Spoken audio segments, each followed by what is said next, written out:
Assalamualaikum warahmatullahi wabarakatuh. Selamat siang anak-anakku. Semoga anak-anakku semua diberikan dan dilimpahi kesehatan. Jangan lupa sebelum belajar berdoa dulu supaya Allah memberikan kemudahan dalam menangkap ilmu. Jadi ilmu kimia itu merupakan ilmu yang mempelajari tentang materi dan perubahannya. Nah, materi itu apa? Teman-teman semua di sini itu juga termasuk salah satu bagian dari materi. Karena materi itu adalah segala sesuatu yang menempati ruang dan memiliki massa.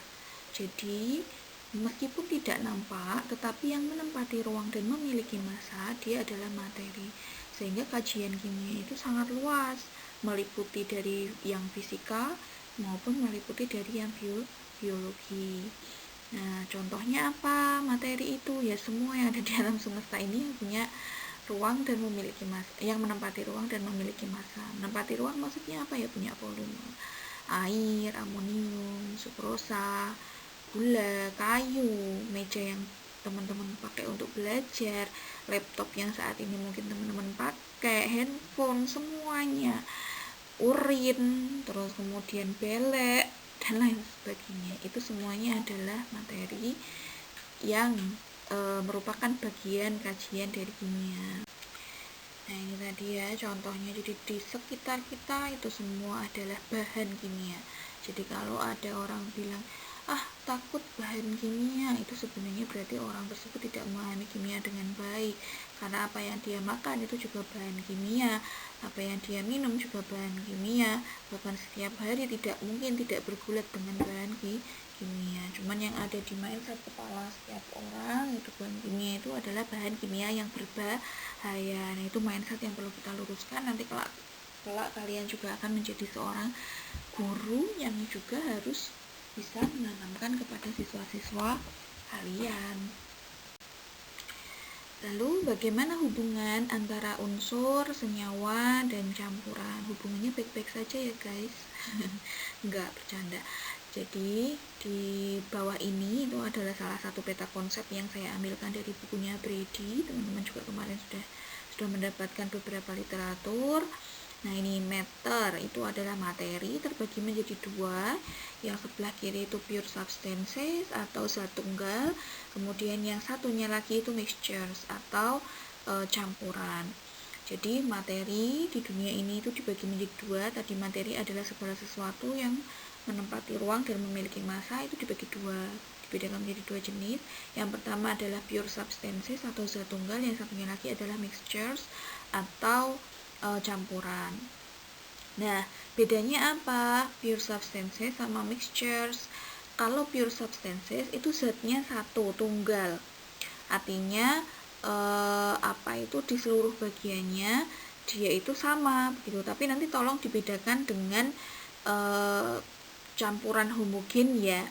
Jadi kalau campuran itu pasti ada dua jenis zat tunggal yang digabungkan menjadi satu. Kalau pure substances ya dia hanya satu senyawa saja, itu bisa satu senyawa, bisa satu unsur gitu ya. Nah, si pure substances ini nanti dibagi menjadi dua lagi, yaitu compounds atau senyawa dan elements atau unsur.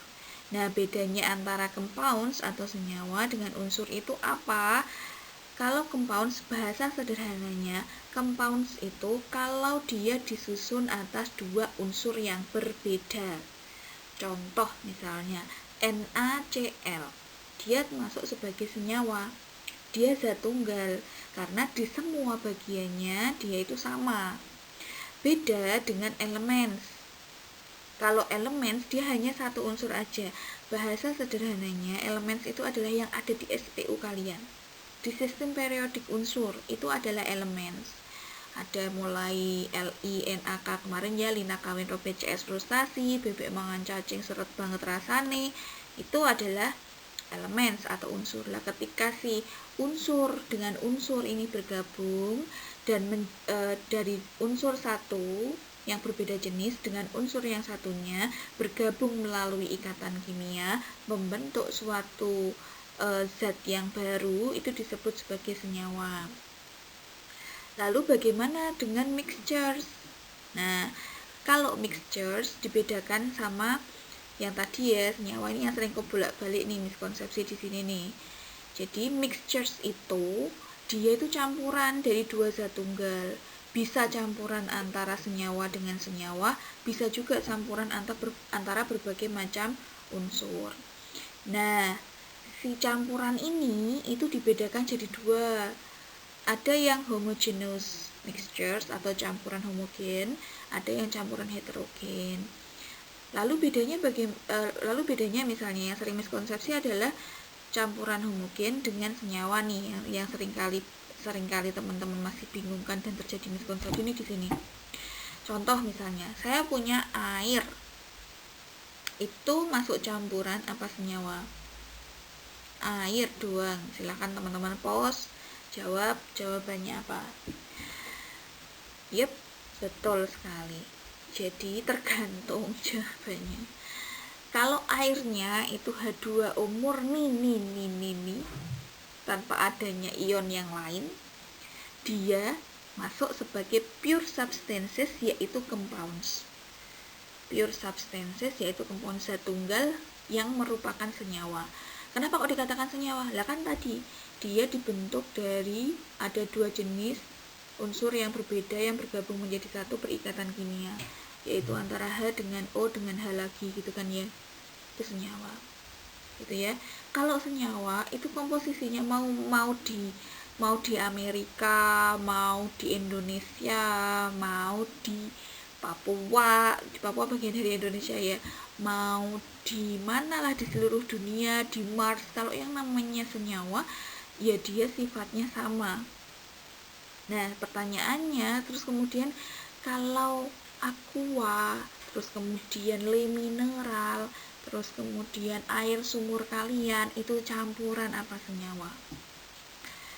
Nah, kalau itu kemungkinan besar campuran, kecuali memang air yang di tempat kalian itu atau le mineral ataupun yang lainnya itu tidak mengandung ion-ion yang lain gitu. Makanya kenapa kok rasanya aqua, rasanya le mineral itu kok kadang ada berbeda. Oh, kalau yang le mineral itu kok lebih seger, ya berarti di sana mengandung oksigen yang lebih banyak. Misalnya, saya bukan iklan. Atau aqua misalnya kok lebih seger, ya berarti di sana ada tambahan si oksigen di dalamnya. Berarti itu dia campuran antara dua zat tunggal, yaitu H2O plus O2 ditambah dengan ion-ion yang lain gitu ya.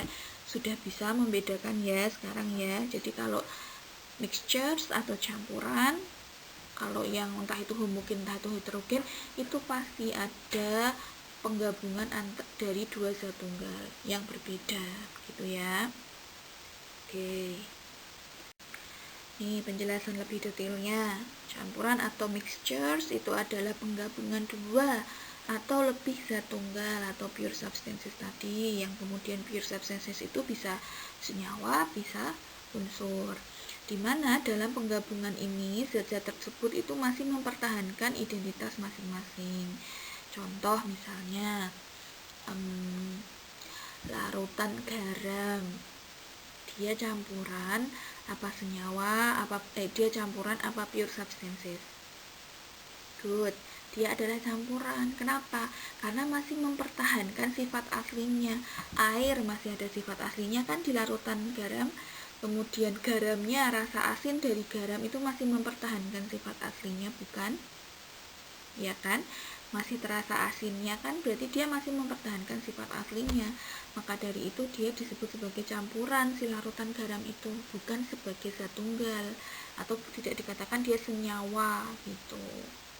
Nah, kemudian ciri khas yang kedua, setiap campuran itu dapat dibuat dan dipisahkan secara fisika menjadi komponen-komponen zat tunggalnya tanpa mengubah sifat asalnya.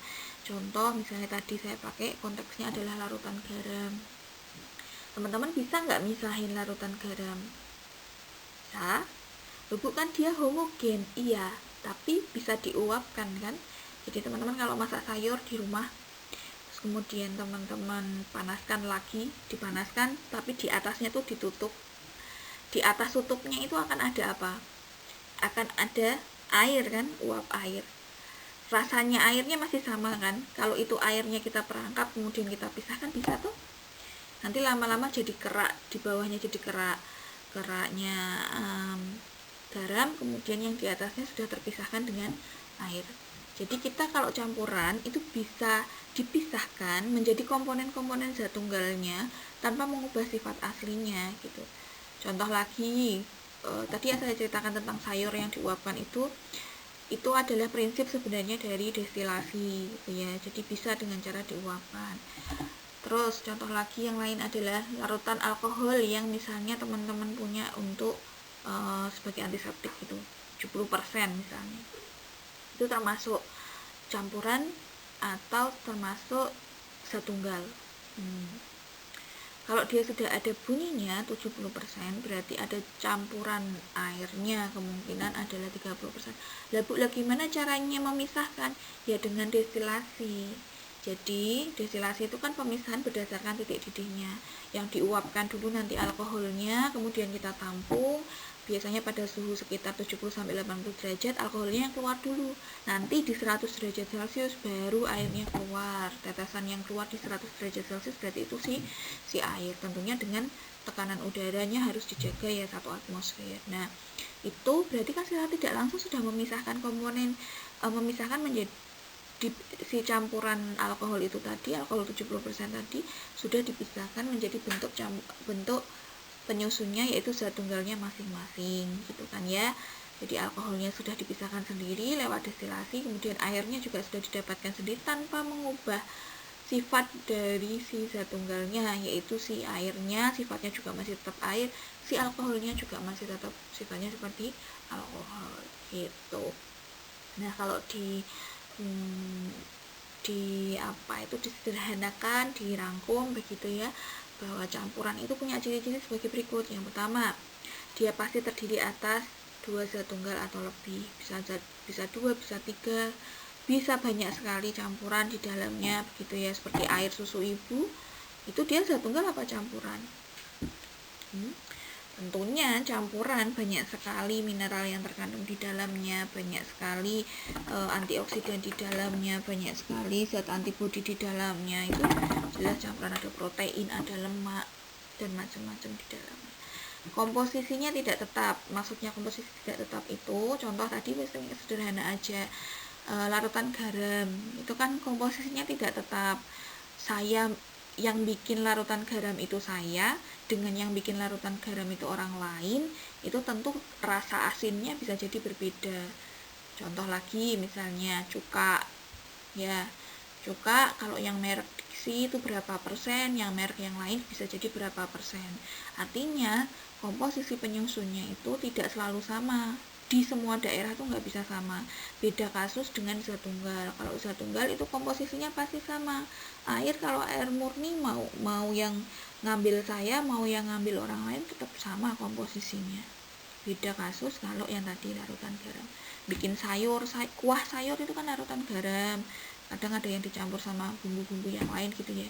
Itu tentu komposisinya berbeda, makanya rasanya beda-beda. Itu berarti dia campuran. Yang ketiga, masih punya sifat zat asalnya. Tadi larutan garam lagi ya, masih ada sifat airnya, berarti penyusunnya kan air sama garam, masih ada sifat garamnya juga. Terus yang terakhir, dapat dipisahkan menjadi komponennya melalui cara fisika.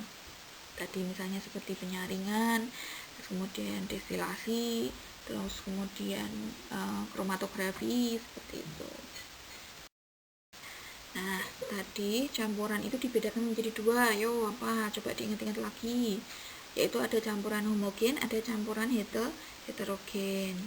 Sama prinsipnya, campuran pasti terdiri atas lebih dari 1 zat tunggal, gitu ya. Nah, si campuran homogen ini bedanya sama yang campuran heterogen, itu yang membedakan adalah susunannya. Jadi kalau campuran homogen itu di seluruh bagiannya dia itu sama. Larutan garam larutan garam lagi itu kan atas, tengah, bawah, pinggir, kanan, kiri, sama kan, rasanya sama, bagiannya sama begitu ya. Terus kemudian susu itu kan juga campuran antara protein, lemak, terus ada sedikit juga mineral-mineral yang lain begitu. Tapi di semua bagiannya, di atas, kiri, kanan, bawah, itu kan nggak mungkin kan di bagian atas hanya lemak saja, di bagian bawahnya nanti protein saja, terus nanti mineralnya ngelumpuk di bagian pinggir-pinggirnya, kan nggak seperti itu. Nah kalau misalnya kejadian seperti itu berarti dia campuran homogen. Tapi selama ini kalau susunya itu yang seperti lazimnya, itu kan dia sama kan di seluruh bagiannya, maka dari itu dia disebut sebagai campuran yang homogen. Beda kasus sama campuran heterogen. Kalau campuran heterogen itu susunan dari campurannya itu tidak seragam.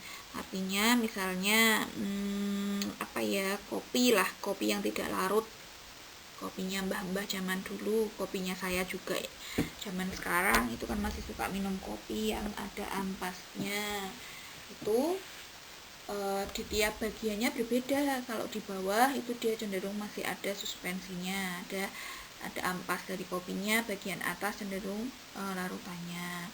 Ini juga ada salad dressing atau biasanya buat bumbu salad begitu. Ini juga kan bisa kalian lihat di gambar, bagian bawahnya itu ada yang lebih kasar dibandingkan bagian atasnya yang cenderung seperti larutan. Jadi ini disebut sebagai campuran heterogen. Kalau secara mikroskopis pun itu di samping ada gambar ya, itu juga berbeda. Jadi yang hijau-hijau itu ngelumpuk dari satunggalnya sendirian, terus kemudian yang bagian atas itu dia ngelumpuk juga satunggal yang berbeda lagi. Nah ini ada kita sekarang beralih yuk ke pure substances. Kalau yang tadi itu kita bicara tentang mixtures, sekarang kita bicara tentang pure substances atau zat tunggal. Zat tunggal tadi dibedakan menjadi dua ya, ada senyawa atau compounds, ada elemen. Nah di sini saya bahas dulu yang senyawa. Jadi kalau senyawa itu dia bagian dari materi masih sama, tetapi dia terdiri atas dua unsur yang berbeda, minimal dua unsur yang berbeda, tapi dia terikat secara kimiawi dengan komposisi atau perbandingannya itu tetap. Contoh misalnya H2O ya, perbandingannya 2:1, H-nya 2, O-nya 1 gitu. Karbon dioksida ya, gabungan antara C dan O. Kalau karbon dioksida CO2, mau CO2 yang ada di sini dengan mau CO2 yang ada di Amerika ya sama komposisinya gitu. Nanti kita akan bahas di bab berikutnya tentang hukum dasar kimia, perbandingannya itu apa, yang dibandingkan yang sama itu komposisi apanya, apakah massa atomnya, apakah atomnya atau masanya, massa atom relatifnya ya. Kita akan bahas next lah, jangan dipikir dulu. Intinya bahwa kalau zat tunggal itu dia kalau senyawa itu dia tersusun atau gabungan antara dua unsur, tetapi dua unsur yang berbeda, tetapi dua unsur ini tuh menjalin ikatan kimia ya, menjalin ikatan kimia intra. Jadi di dalam molekulnya itu terjadi ikatan kimia, dan ini ikatan kimia yang intra ini berpengaruh terhadap keseluruhan sifatnya. Jadi karbon dioksida tentu berbeda dengan karbon tok dan oksigen tok gitu ya, sifatnya jelas berbeda sekali. Karbon dioksida wujudnya gas, sementara kalau karbon doang, karbon tok itu ya, dia ya wujudnya macam-macam sih ya, ada yang bentuknya intan, ada yang bentuknya amorf seperti grafit yang kalian pakai untuk nulis begitu. Oksigen wujudnya adalah gas yang bisa dimanfaatkan untuk kita respirasi, sementara kalau CO2 bisa kita manfaatkan? Tidak. Maka dari itu kalau senyawa itu dia memang tersusun atas dua jenis unsur yang berbeda, tetapi menjalin ikatan kimia sehingga menyebabkan sifatnya itu berubah total dari sifat unsur awalnya gitu. Kalau unsur gampangannya ya, bahasa sederhananya yang ada di ininya kalian, di SPO kalian, jadi silahkan dilihat masing-masing. Jadi dia tidak bisa dipisahkan lagi menjadi zat yang lebih sederhana dengan cara kimia, dan daftar unsur apa aja itu ada di SPO kalian.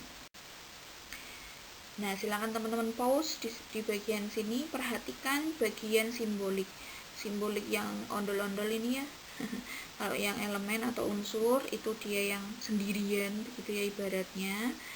itu. Terus kemudian yang compounds itu gabungan dari dua unsur yang berbeda. Perhatikan ondol-ondolnya itu ada merah sama abu-abu yang menjalin ikatan itu, tetapi semuanya sama kan, merahnya 2, abu-abunya 1, nanti ada lagi molekul merahnya 2, abu-abunya 1, itu berarti dia ini adalah zat tunggal, satunya unsur, satunya adalah senyawa. Sementara kalau yang mixture, perhatikan dia gabungan antara dua jenis zat tunggal.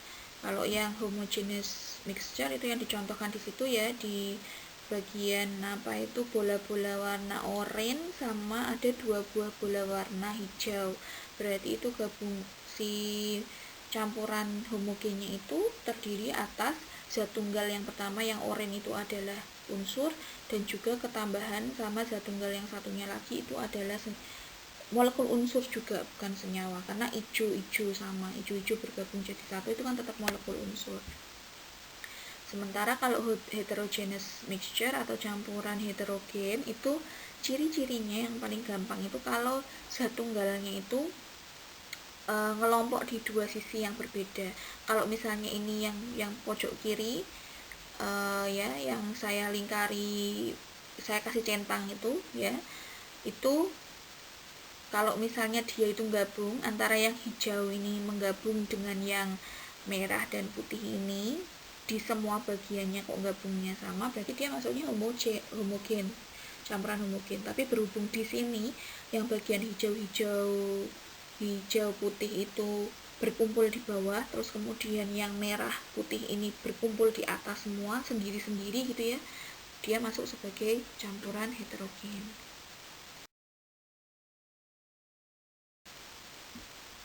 Nah, sekarang silahkan kalian anak-anakku kategorikan mana sih yang termasuk campuran dan mana yang bukan. Terus kemudian kalau dia campuran heterogen atau homogen. Terus kemudian kalau dia bukan campuran berarti zat tunggalnya itu masuk yang unsur atau senyawa. Baik, jawabannya ditulis dulu di buku masing-masing. Nanti jawabannya kita bahas di grup ya, di grup WA.